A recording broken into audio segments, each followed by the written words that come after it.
Theory here, and today I'm bringing you a new channel. As well, I'm bringing you a deck profile of a deck that, the first ever time playing Yu-Gi-Oh! This is the deck that I initially picked up, and then I kind of started from there and went on with where I'm at today. So this deck, as you can see, is DDDs.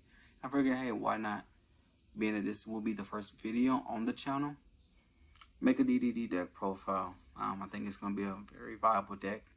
And when you see the different types of text that I'm kind of going about with the route, and you'll kind of get more of an idea of it. So with that being said, if you like the content, please subscribe. Please hit the notification bell. Please thumb this video up. And tell me in the comments if you like it or if you have any other different ideas. But with that being said, let's get to the video. Starting off, this is one of the main combo pieces in the deck that I do believe, and that is Swirl Slime. So typically starting off, the cards I'm about to show you are going to be the 3 ofs. I say this is the main starter basically of it because at the end of the day you want to fusion summon first. That's the main thing you want to do to start off your combos in DDDs is fusion summon. This allows you to fusion summon the DDD monster from your extra deck by using it as another DD monster as material. So basically it's a polymerization build in itself. In the graveyard you can banish it, and you can special summon the DD monster from your hand. Next, second most important card I do believe will be DD Savant Kepler.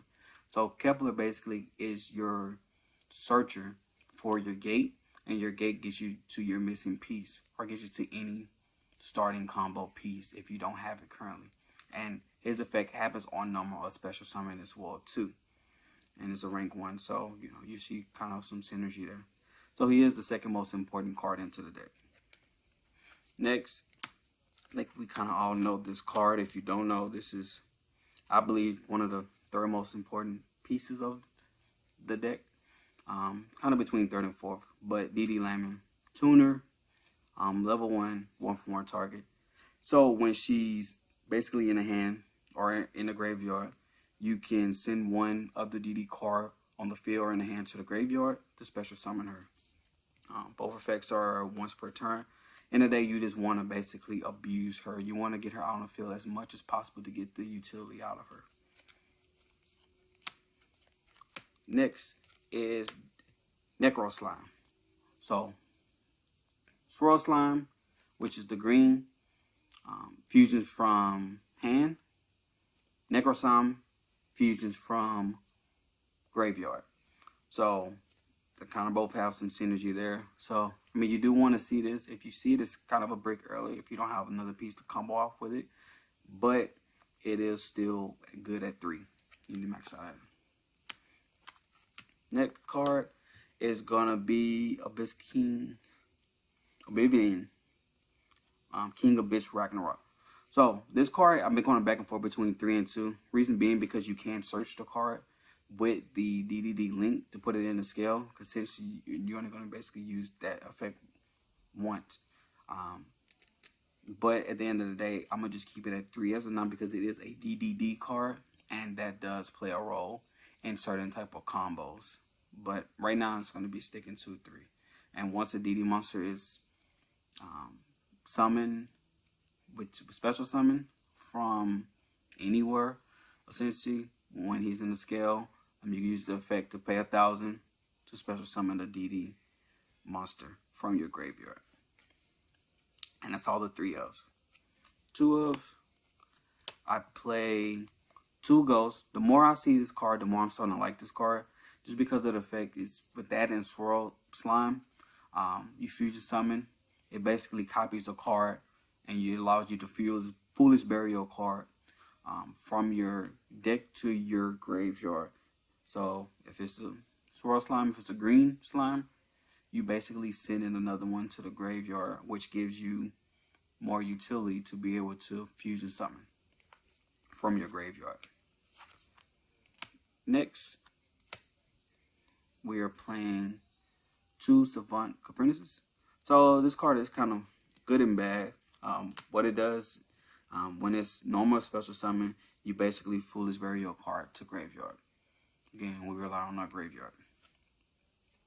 And the last two cards for DDDs is going to be one Vice Typhoon and one Chaos King Apocalypse.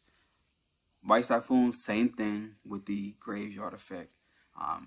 But the thing is, you have to control a level 5 or higher DD monster to be able to fusion summon, and you only summon one fusion monster with it. But it's a level 7 though. The next card is King Abyss Apocalypse. So this card, basically, when it's in scale, because you put both of these in scale with the DDD link, banish 2 DD monsters from your graveyard to special summon it, which essentially will trigger off his effect. So, and this is a rank 7 as well too. So we play 1. That's it for the DDD monsters. The next thing that I am playing, which is probably going to surprise a couple of people,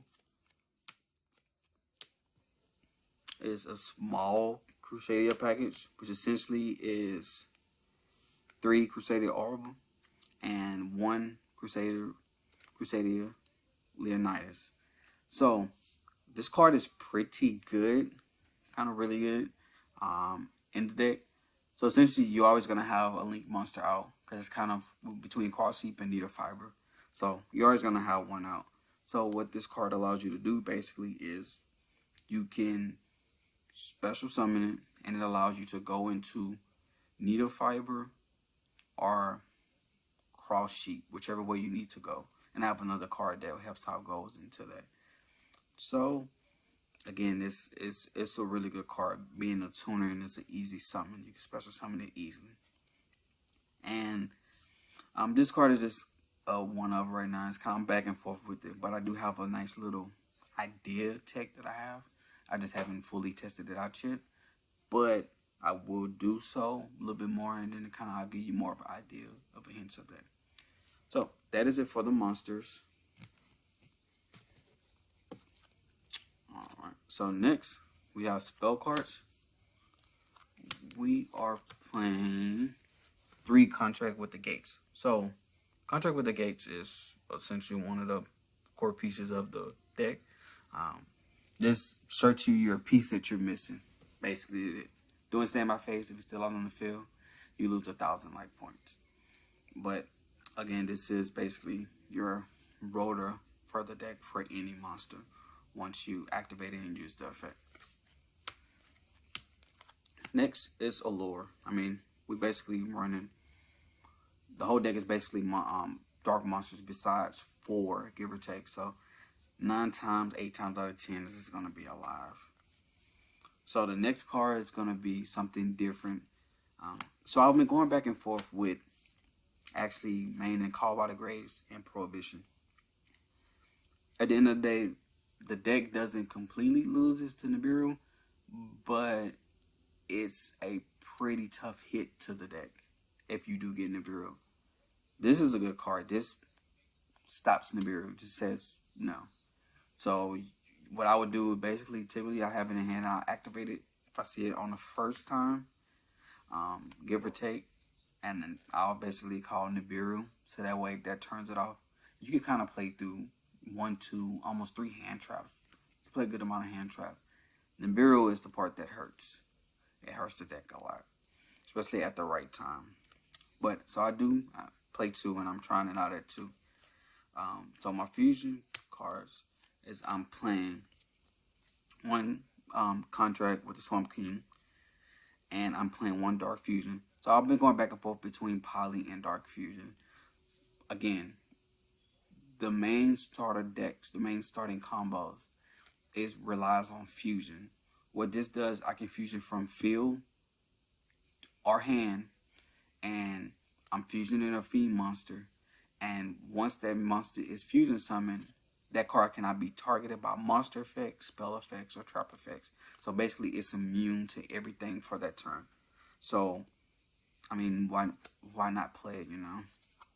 And this is a couple of power cards. Foolish 1-for-1 Monster Reborn. I mean, you know, it's kind of self-explanatory. Upstart, 39 cards. We're playing 39 cards. The last tech card that I'm playing, Ultra Polymerization. When I tell you, if you get this card off, it is good. This card can turn into, it could be a snowball effect. At the end of the day, you're going to use this card with small Genghis and another Genghis, small Genghis and another DD card on the field. Fusion summon to big Genghis. Pay 2,000 life points when this is in the graveyard.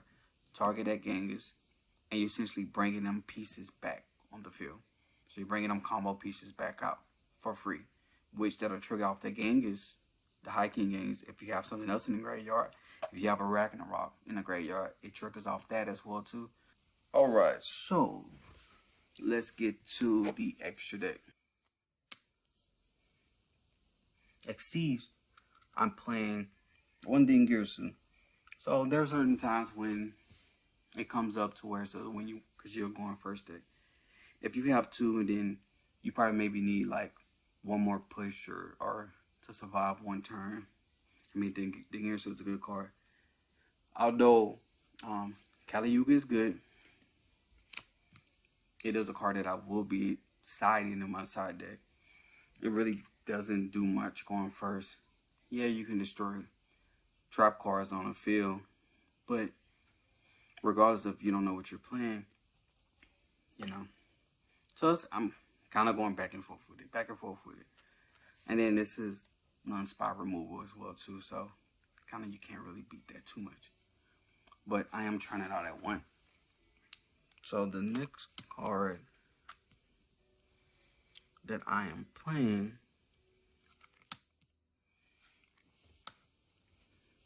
is gonna be 2 Flame King Genghis and 1 Big Daddy Genghis. So same thing. When DD monster is special summon the DD monster from graveyard. When a DD monster is normal or special summon, you can special summon a DD monster from graveyard. So this happens on normal special summon. This happens just on special summon. Let alone, these are your starter extra deck cards that you're going to be going into. For the Link monsters, it's going to be a little different. So, Abyss Gilgamesh, I played that one. Cross Sheep is one. I play Apolosive. Apolosive is, I mean, a fairly pretty decent, pretty good card.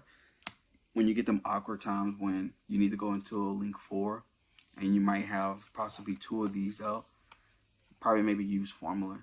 And this allows you to go into that, or allows you to do that. I mean, kind of going back and forth with IP as well too. This card is, I haven't seen it in too many DDD deck profiles, but this card, you have a lot of monsters that's between 0 and 1,000. So sometimes you need the Slime and Grave. Sometimes you need the Necro and Grave. I mean, sometimes you need, you know, Yalambia and Grave. You don't want to use their effect. So you have different ways to be able to trigger this off. But this helps out a lot, because even if I have 2 Crusader cards, I can normal summon Crusader, special the Crusader, the Tuner, and it allows me to go into either Cross Sheep, or allows me to go into Halifax, you know. So I have different routes to be able to go to be able to start combos. Next, I play for Synchros, 1 Formula Sync Run, 1 Gus King Alexander, and 1 Curse King Siegfried. I mean, these are kind of like the staple cards from what you want to kind of go to and play. So, I mean, I'll run them at, you know, 1 apiece. And the last 3 will be these guys right here.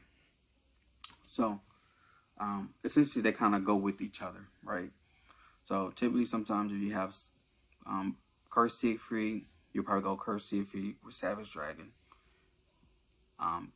Gus King Alexander will get you into the crystal win. That's how you make your crystal win.